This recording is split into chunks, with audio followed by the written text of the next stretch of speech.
dar continuidade, vamos chamar assim, a terceira parte da República Velha, ou República Oligárquica. Esse período, né, a partir da proclamação da República, ele está dividido em República na Espada, foi a fase que os militares foram coadjuvantes desse processo, e protagonistas desse processo, que foram Marechal Deodoro da Fonseca e Floriano Peixoto. É a fase de consolidação do período republicano no Brasil, já falado aqui na TV Cabral. O segundo período da República é chamado República Oligárquica, né? Em grego quer dizer poucas pessoas, que foram os coronéis, foram os cafeicultores paulistas e os fazendeiros mineiros, e essa república foi apelidada de café com leite, porque quem tinha o poder, o domínio dessa república eram os cafeicultores paulistas, e os fazendeiros mineiros se denominou também de República do Café com Leite, né? Essa República do Café com Leite é uma república marcada, né? Não mudou nada, mesmo saindo da monarquia para a república, mantiveram-se a aristocracia rural, né? Os grandes proprietários manipulavam isso, através de alguns elementos como a apoio dos governadores, né? O coronelismo, né? Foi presente nisso aí, através do voto de cabresto, a valorização do preço do café, a comissão de verificação e o correio eleitoral. Então essa república se manteve-se assim, corrupta, manipulada, de forma até 1930. Então essas são as principais características dessa república aí. Quando a gente fala por dos governadores, é o seguinte: o coronel, que era um núcleo local, regional, ele que, através dos exemplos, se ele tivesse uma fazenda, então ele tinha 1000 trabalhadores, ele tinha 1000 votos garantidos em todo o processo eleitoral. Esses 1000 votos ele garantia por favoritismo, por clientelismo, o deputado estadual. O deputado estadual garantia ao federal e o federal garantia ao presidente. Era dessa forma que era manipulado. Outro elemento, o voto não é como é hoje, aberto. O voto era aberto, não é como é hoje, secreto. Então ele tinha controle lá na sessão eleitoral de quem tinha votado um coronel ou não. Então era uma verdadeira manipulação, né? Se utilizar da violência política, quem fosse contra o coronel, a corrupção, a manipulação. Então o Brasil viveu essa fase até os anos 30, que depois vai ter outro processo, que foram nas outras aulas, que é a chamada Revolução de 30, que é a chegada de Getúlio Vargas ao poder. Mas depois a gente falar sobre isso aí. Então era dessa forma que a República se mantinha no poder em todo o processo eleitoral. E existia um pacto entre as oligarquias mineiras e as oligarquias paulistas. Por exemplo, em cada eleição era indicado ou um governador paulista ou um mineiro. Então era um pacto. Em outro país, em outro estado da federação fazia parte dessa república. É uma república concentrada nesses dois estados. São Paulo, por causa do café, o café era ainda um produto importantíssimo e água exportador da nossa economia. E leite, por causa dos fazendeiros de Minas Gerais. Então essas duas oligarquias é que tinham controle. E o núcleo de manipulação eram os coronéis que mantinham, através do golpe do voto de cabresto, né, do correio eleitoral, esses votos que eram feitos de forma manipulada, né, e colocados. E outro elemento assim, pasmem vocês, eles tinham uma comissão de verificação. Se caso a oposição fosse vencedora, então eles tinham essa comissão de verificação, eles iam analisar e tiravam do pleito a oposição que podia derrubar o coronel. Então a eleição era completamente manipulada, né? Era dessa forma que o Brasil foi republicano, né? Começou a sua república na sua segunda fase.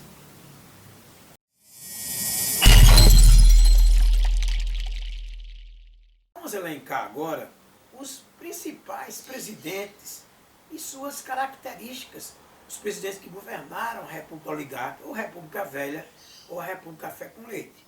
Vamos começar por Prudente de Moraes. O que é que marca? Eu vou caracterizar o que é mais importante aconteceu nesses governos, né? Nesses presidentes que governaram o Brasil, nesse período aí oligárquico. O primeiro presidente é Prudente de Moraes, é o primeiro civil.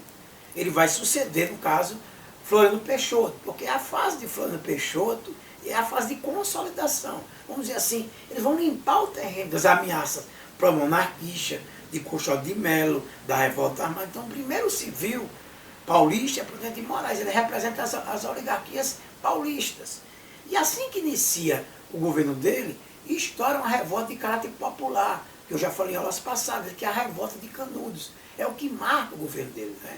Uma revolta de caráter popular, né? Chamada de messiânica, que acontece lá no sertão da Bahia. Diante das condições sociais, da seca, da fome, da manipulação política dos coronéis. Então é o que marca, assim, de mais importante no governo dele aí. O segundo presidente, ou o segundo governo da oligarquia é Campos Salles, né? O que marca o governo dele é a comissão de verificação, quer dizer, eles manipulavam o resultado da oposição. Ele vai criar essa comissão de verificação, quer dizer, de forma manipuladora, a oposição não tinha nem chance de ganhar. Se caso a população ganhasse, eles analisavam e anulavam o voto da oposição. Era dessa forma que essa república ela foi manipulada, né? Articulada pelos coronéis.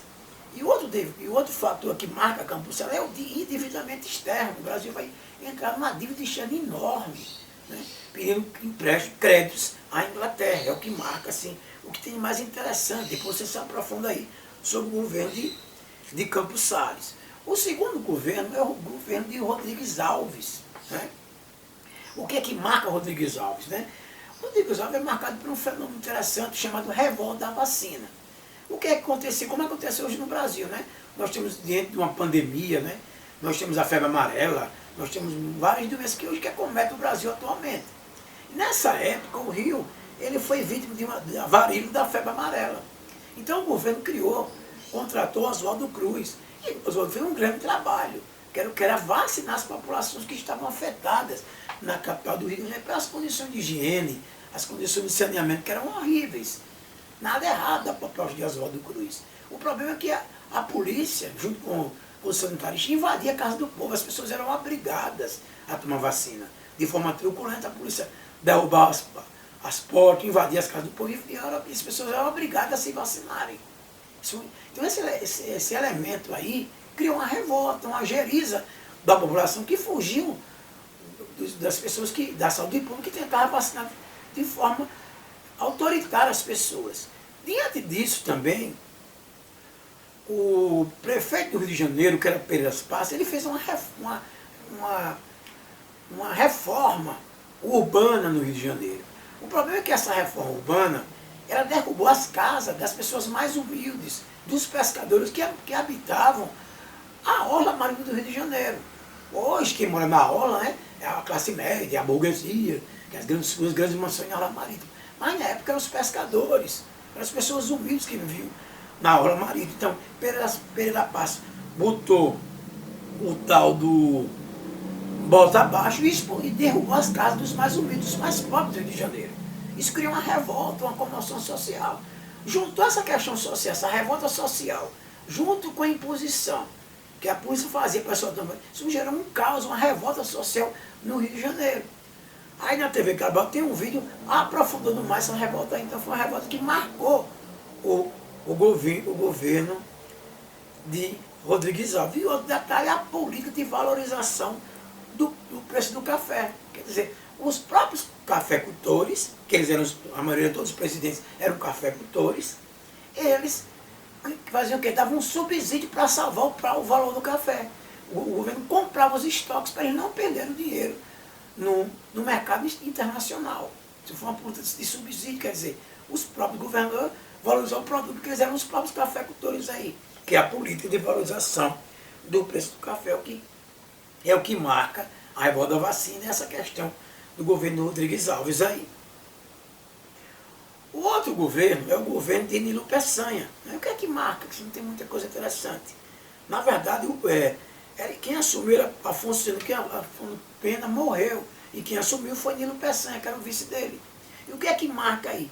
É da criação do Serviço de Proteção do Índio, né? Que é o marechal humanista chamado Marechal Cândido Rondon, que hoje se domina o projeto Rondon, que marca o governo de Afonso, né? No caso era Afonso Pena, morreu e quem assumiu foi o vice Nilo Peçanha. Né? O outro governo controvertido, e assim muito radical, que gerou revoltas importantes aí, é Hermes da Fonseca. Né? Hermes da Fonseca era o único militar nessa fase oligárquica, né? Que é o presidente Hermes da Fonseca. E o que é que marca aí? Ele criou uma política salvacionista. O que é se construiu essa política salvacionista? Ele dizia que existia corrupção, ele ia tirar os coronéis corruptos. Agora, pasme, ele ia tirar os candidatos que ele não era aliado a ele, a oposição a ele, e colocar os coronéis a favor dele. O problema é que Hermes da Fonseca se deu mal no Ceará. Né? Lá tinha uma figura importantíssima, que hoje é venerado pelos católicos, que para algumas pessoas é um santo, que é Padre Cícero. Né? Padre Cícero Romão Batista. E o Padre Cícero é uma figura religioso e também político, ele tinha muita força no Ceará. E ele tentou fazer essa política, retirar lá a família dos Acíoles, que era aliado ao Padre Cícero, e colocar os governos a favor dele, sendo que ele se deu mal lá. Orientados pelo Padre Cícero, sertanejos se armaram e rechaçaram as tropas de Hermes da Fonseca no Ceará. Né? As tropas socialistas foram expulsas do Ceará. Tem algo assim controvertido que marca o governo dessa política que não deu certo, a política salvacionista. Como eu falei, ele tirava os coronéis da oposição e colava os coronéis aliados a eles. Outra revolta que vai marcar no Rio de Janeiro é a revolta da Chibata. O que é isso, a revolta da Chibata? Marca pelo líder marinheiro João Cândido. A marinha de guerra era feita mais por afrodescendentes. Os marinheiros, então, dizer, quem é militar sabe que você não cumprir ordem, você pagar, ficar preso no quartel, você vai ter que ir para o quartel. Mas antigamente a punição eram chibatadas. Então, os afrodescendentes da Marinha de Guerra do Brasil levavam chibatadas, eram açoitados. E o João Cândido se rebelou, se apossou de um navio e se rebelou contra esses castigos que eram impostos pela Marinha. Né? A Marinha acabou com esse castigo de guerra, ele foi prisionado, passou um tempo preso. Né? Mas é o que mais, é uma revolta. Depois vocês também assistem um vídeo aí que tem na TV Cabral sobre a revolta da Chibata, que vai marcar o governo de Hermes da Fonseca. TV Cabral, o seu canal de história. Na próxima aula a gente volta com os outros governos da República Oligárquica. Até a próxima.